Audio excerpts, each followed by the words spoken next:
Ya, agenda semalam itu kan agenda tentang pledoi ya. Pledoi untuk terdakwa. Dan semua udah kita paparkan semua dan kita udah tangkis semua dalil-dalil tuntutan yang dilakukan oleh jaksa penuntut umum.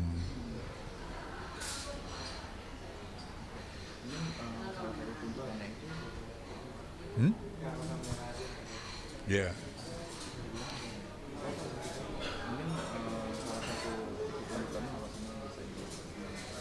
Ya kalau tuntutan JPU itu kan di tuntutan itu kan yang terbukti ya dari 3 pasal yang didakwakan itu kan pasal 11 ayat 1 Undang-Undang Narkotika ya. Kemudian pasal 112 ayat 1 tentang Undang-Undang Narkotika juga. Kemudian pasal 114 ayat 1 tentang Undang-Undang Narkotika. Nah, jaksa kan lebih memfokuskan di pasal 114 itu. Kemarin juga infonya kan ada berubah. Ya kan pertama ya kalau kita tengok dari pasal 114 itu kan tentang broker dan perantara ya. Nah, kan dari fakta persidangan ya, keterangan saksi, kemudian keterangan ahli dan dikuatkan dengan alat bukti. Alat bukti yang ada di persidangan itu kan dia 2,5 gram sabu dan kemudian 0,5 gram ganja. Nah, jadi kan ya mana mungkin seorang broker atau perantara itu ya dengan alat bukti yang melekat di amar itu kan cuma segitu. Jadi nggak ya udah pasti itu kan dia itu ya pemakai untuk diri sendiri, penyalahguna narkotika untuk diri sendiri gitu. Terima yang terkait bantahan jadi pemodal bisnis itu. Ya bantahan itu kan udah juga dijelaskan di persidangan. Ya bahwa kan duit itu kan tidak ada untuk modal. Uang itu kan untuk bisnis yang dipinjam oleh Akri untuk bisnis buah pala di kampungnya. Terus kemarin mungkin katanya Amar sendiri sempat menangis persidangan. Ya pasti nangis lah ya karena kan ancaman hukumnya kan ya 12 tahun. Jadi kan ya kita aja sebagai PH waktu itu memang melihat janggal lah. Karena apa? Karena kan tidak bersesuaian antara bukti dan saksi dan penuntutan yang dilakukan oleh jaksa JPU. Terus di sini juga kan ada yang mengatakan kalau alasan Amar sendiri menggunakan narkoba kan karena depresi. Jadi jaya sama itu merupakan dia yang kemarin persidangan. Ya itu salah satu penyebab dia memakai narkotika. Itu kan juga dituangkan dalam pledoi tertulis kita. Tapi untuk saat ini kondisi Amar sendiri seperti apa? Ya kondisi Amar ya udah pastilah. Sejak ada tuntutan 12 tahun itu kan memang stres lah dia ya. Karena apa? Karena ancaman 12 tahun itu kan nggak setimpal dengan perbuatannya. Sedangkan perbuatannya juga penyalahgunaan narkotika untuk diri sendiri. Dan tidak ada yang dirugikan di sini. Karena apa? Yang dirugikan dirinya sendiri. Tidak ada pihak lain yang dirugikannya. Nah, apalagi kan ya dia ini kan bukan penjahat besar, bukan juga koruptor yang jelas-jelas itu merampok ya berpuluhan miliar juga, dihukumnya cuma 10 tahun. Hukuman vonis hakim loh. Nah, ini kan perbuatan yang cuma ya alat bukti ganjanya cuma 0,5, kemudian sabunya 2,5 gram, itu tuntutnya sampai 12 tahun. Ya itu ya mungkin yang menyedihkan dia gitu. Tapi abang udah nengok ke sana belum sih? Kayak obrolan itu. Ya kami pertama tentu setelah sidang kan dan tuntutan 12 tahun itu kan kita kan mendatangi juga dia untuk ngasih support lah dan memberikan semacam motivasi bahwa keputusan ini baru adalah tuntutan dari jaksa dan bukanlah akhir dari persidangan ini. Masih ada, ya kita berdoalah supaya keadilan ada sama dia. Mudah-mudahan hakim nanti akan memutuskan perkara ini dengan adil dan sebijak-bijaknya gitu. Salah satu bentuk support itu kan mungkin kedatangan seminar tapi kan ini belum ada ya bang. Maksudnya kan emang dari Ida sendiri belum, tapi dari abang sendiri ada mungkin mungkin untuk membawasakan gitu bisa ditengok. Ya sebenarnya kalau itu kan udah ranah pribadi ya. Ranah pribadi kami kan tidak ikut campur. Karena apa? Itu kan perkara yang udah berakhir dengan keputusan perceraian ya.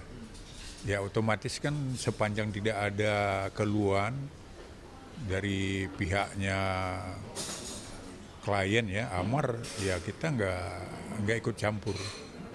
Lain kalau apabila dia merasa ada hak-hak yang terlanggar, ya itu baru kita mengajukan semacam klaim lah kan. Tapi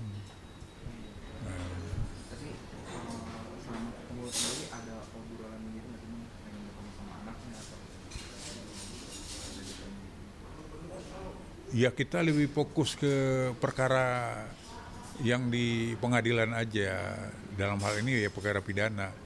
Karena kita anggap kan perkara perceraian kan ini udah selesai. Jadi tidak perlu lagi ya kita membawa ke ranah pribadi dia itu gitu.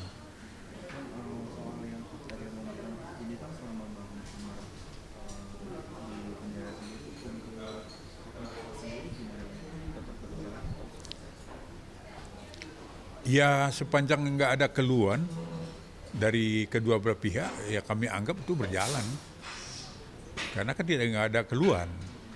Lain kalau ada keluhan ya pasti kan ada klaim dari pihaknya sebelah gitu kan atau pengacaranya, tentu biasanya kan pengadilan akan mempertanyakan ke kita. Tapi kan nggak ada keluhan.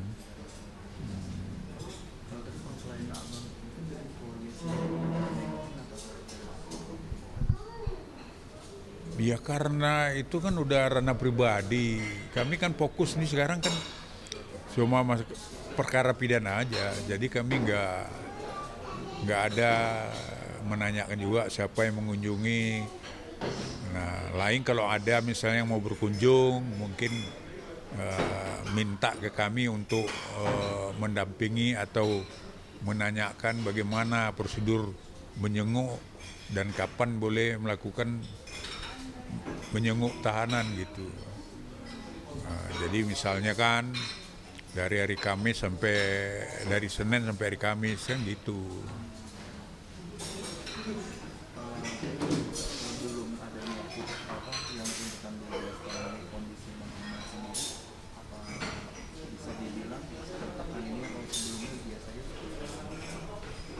Ya kalau sebelum tuntutan itu ya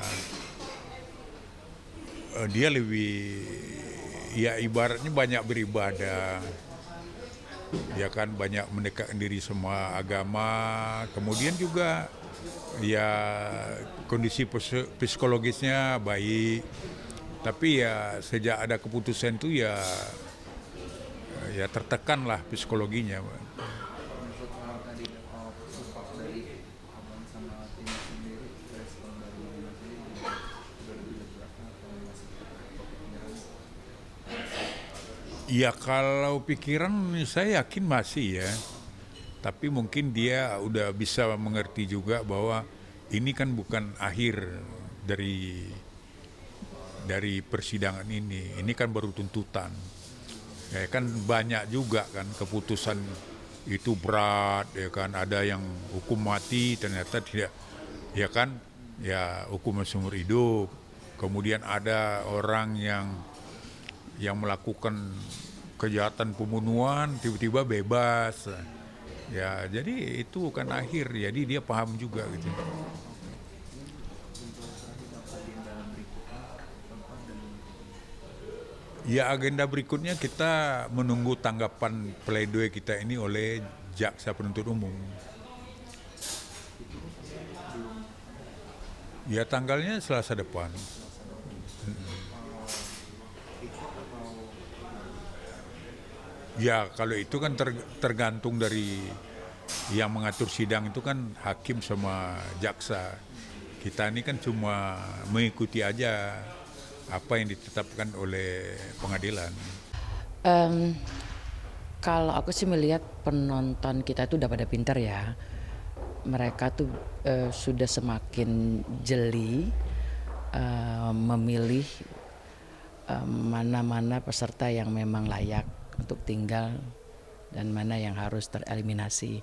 Jadi kalau menurut saya sih tadi udah bener sih ya, karena saya lihat tadi mereka, tadi siapa ya namanya ya, yang 2 orang tereliminasi ini memang mereka tuh agak kurang ya dari dibandingkan dengan yang lain. Secara persiapan mentalnya juga masih belum ya, yang sementara yang lain udah bersinar ya, artinya udah kuat mentalnya, tapi dia masih low. Kemudian dari suara juga ya masih low ya, jadi ketinggalan sama teman-temannya yang lain. Harapan untuk peserta ya nggak muluk-muluk sih ya, artinya kita tahu lah mereka kan punya waktu yang sangat apa ya, mepet ya, maksud itu tadi saya sempat ngobrol ya, mereka tuh dikasih waktu 4 hari terus harus ngapalin lagu ya, kadang-kadang lagunya mereka nggak tahu, dan 4 hari itu harus ngapalin lagu, harus belajar cengkok, harus belajar ornamen lagunya segala macam bla bla bla, itu dalam waktu 4 hari. Nah at least yang mereka tampilkan tadi dengan waktu 4 hari menurut aku itu udah luar biasa loh. Apalagi tadi ada penampilan yang spekta banget dari siapa ya tadi pesertanya, aku juga lupa namanya. Pokoknya mereka malam hari ini progresnya udah bagus banget kalau aku lihat. ini Hai. Halo, saya Bustami. Saya salah satu juri di kontes Suara Bintang. oke, ini gimana sih keseruan malam ini nih Mi? Oh, seru banget ya. Kita tuh ya karena yang kerja kita teman-teman semua ya. Jadi seru-seruan. Kita udah biasa kerja bareng ya. Jadi ketika ketemu lagi ya itu fine-fine aja, asik gitu. Oke, ini kayaknya outfitnya keren banget nih, agak bling-bling So sih.